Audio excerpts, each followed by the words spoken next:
پسند ہوتا ہے، نظافت پسند اور نفاست پسند ہوتا ہے. یہ نہیں کہ 40 دن کا ویٹ ہی ضروری ہے، آخری مجبوری کی ناگزیر حالات جو ہیں وہ گزر جائیں تو 40 دن، وگرنہ اس کے اندر اندر ناخنوں کو لینا، بغلوں کے بال، زیر ناف بال، اور یہاں آ کر کے دبے لفظوں میں کئی لوگوں کا پوچھنا ہوتا ہے کہ جناب ہم کیا کریں، ہمیں پتہ ہی نہیں زیر ناف بال کیا ہوتے ہیں، کیسے.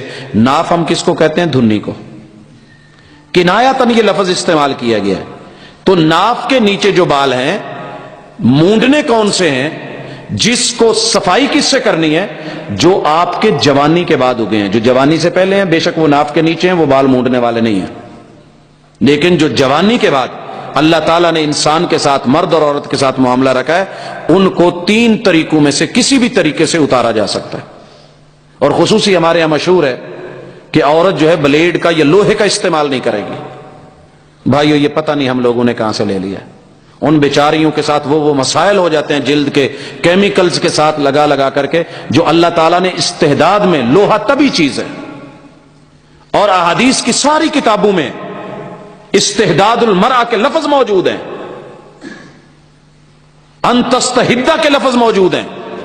اشارہ اور کنایہ کے لوہے کو، بلیڈ کو، اس طرح کو وہ کب استعمال کرے گی، کیسے کرے گی، کب نہیں کرے گی، یہ مسائل حدیث میں موجود ہیں. لیکن ہم نے اس کو کبھی پاؤڈر، کبھی چونا، کبھی کسی چیز، کبھی کسی چیز، کبھی کیمیکلز کی طرف، اور پھر اللہ معاف کرے اتنی تکلیف دہ ذیتوں میں وہ مبتلا ہوتی ہیں کہ پھر نہ کسی کو بتا سکتی ہیں، اور پھر ڈاکٹروں کی حد تک مسائل چلے جاتے ہیں. تو یہ لوہے کا استعمال، بلیڈ کا استعمال یا اس طرح کا استعمال، یہ شریعت میں بائی نیم ہے، نام لے کر کے کیا گیا ہے. تو اس کے اندر کوئی شرعی قباحت نہیں ہے. باقی لوگوں کی باتیں، دین سے مذاق، لوگوں سے مذاق، کہنے والوں سے مذاق، بتانے والوں سے مذاق، لا علمی کی زندگی گزار لیں گے، لیکن بہن، ماں، بیٹی، بچے کو یہ باتیں بتا نہیں پائیں گے. جو ہی یہ بال نمودار ہوتے ہیں، ان سے اپنے آپ کو پاک رکھنا، صاف رکھنا، یہ محمد رسول صلی اللہ علیہ وسلم کے امتی کی نشانی ہے.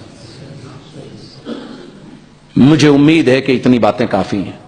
چھوٹے چھوٹے مسائل تو بہت زیادہ لمبے چوڑے ہیں، لیکن پیچیدگی اس معاملے میں اس چیز کو مد نظر رکھ کر کے چلیں.